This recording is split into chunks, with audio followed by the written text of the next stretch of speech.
আপনাদেরকে একটা চমৎকার জিনিস দেখাবো। এই দেখেন, এই পুরো বাস স্টপেজটা ফাঁকা না?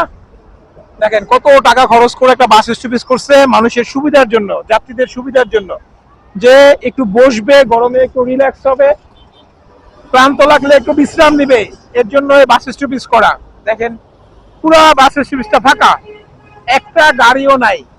তাহলে আমার প্রশ্ন হচ্ছে, গাড়ি কোথায়, যাত্রী কোথায়? চলেন আপনাদের দেখাবো যাত্রী এবং গাড়ি কোথায়, সেটা আপনাদেরকে দেখাবো। এই হচ্ছে বাস স্টপেজ। এখানে হচ্ছে আপনার যাত্রী এবং বাস উভয়ই এখানে। তারা ফুটওভার ব্রিজ দিয়ে নামবে, নাইমা এখানেই দাঁড়াই থাকবে, তারা এই 50 মিটার রাস্তা হাঁটবে না।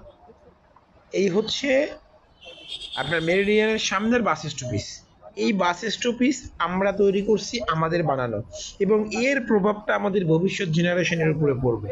তো আমার কথা হচ্ছে, আমি সব সময় বলি, সব সময় সবাইকে বলি, আপনি আপনার ভবিষ্যৎ প্রজন্মের জন্য, আপনার সন্তানের জন্য পরিবর্তন হন।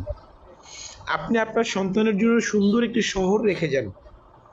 দেখবেন আপনার সন্তান এই আপনি যেটা করতেছেন, যেভাবে তাকে শিখাবেন, সেও তার প্রজন্ম কিভাবে শিখাবে, তার সন্তান কিভাবে শিখাবে। এভাবেই আমাদের দেশটার পরিবর্তন হবে, শহরের পরিবর্তন হবে।